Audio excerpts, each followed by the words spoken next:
Today I'm going to show you a great Travis picking pattern. Stick around.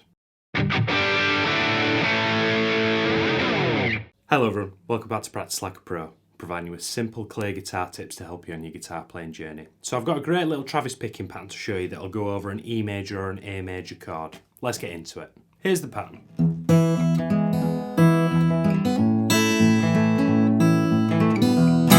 For the first 4 exercises, they're all an E major chord. So with your fretting hand, if you get that ready and just keep it in that position, nothing changes in the fretting hand. What we're going to do, we're going to start at bass level and gradually add through 4 exercises to the full pattern. The main appeal of Travis picking is that it's got a bass note that continues regardless throughout the whole picking pattern. We're going to start there, and all this is done with your thumb. You'll see on the tab that it says P, and that's because the fingers in classical guitar terms are P, I, M, A. So P is your thumb, I is your index, M is your middle finger, and A is your ring finger.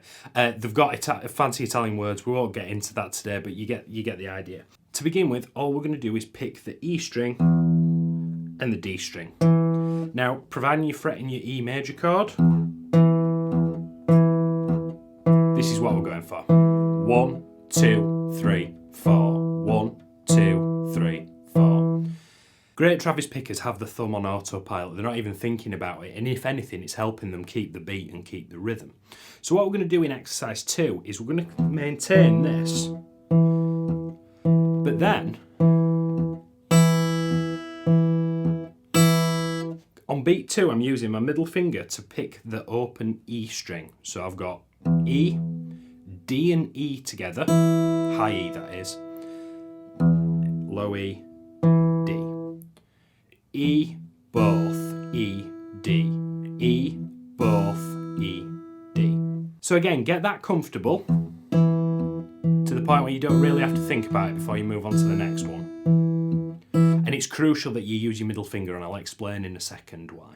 Now, exercise 3 doesn't look any different to the previous one. However, there is one subtle change. So if we go through it, if you pay attention to the fingers on the top. So you've got open low E, then you've got the D and the high E together using the thumb and the middle finger. We've got the thumb again on the low E, and then the very last bass note on beat 4, instead of using as thumb this time, we're going to use as index finger to pick it, and we'll see, I'll explain why in the next exercise. So you've got thumb, both, thumb, index. Thumb, both, thumb, index. For his final stage of this pattern, we're going to add 2 more notes, and we're going to pick that with his middle finger and his ring finger. So you've got open E, thumb on the D, middle finger on the high E, open, thumb on the low E, then I'm going to use index, middle, ring, and that's on the D, the G and the B.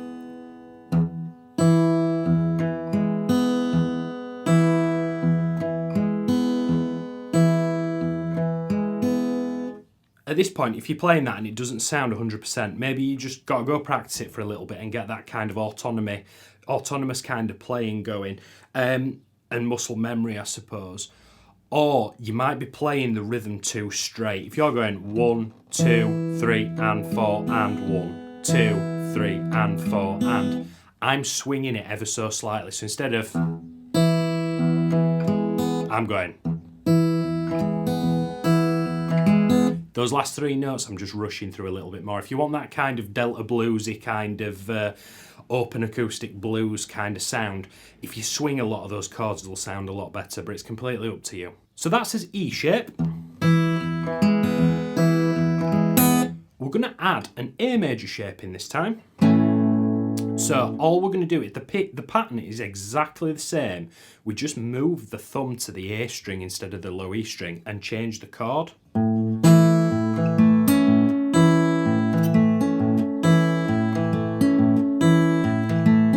In these styles, E major and A major are thrown together quite often because it's what we call chord 1 and chord 4. You could also do this with a B7 if you're feeling keen, but you'd have to move the bass note. I've got another lesson on Travis picking. I'll put a card up that if you want to learn about moving bass notes in Travis picking, this would serve as the next lesson for you to have a look at. Let's have a listen to exercise 5 all together.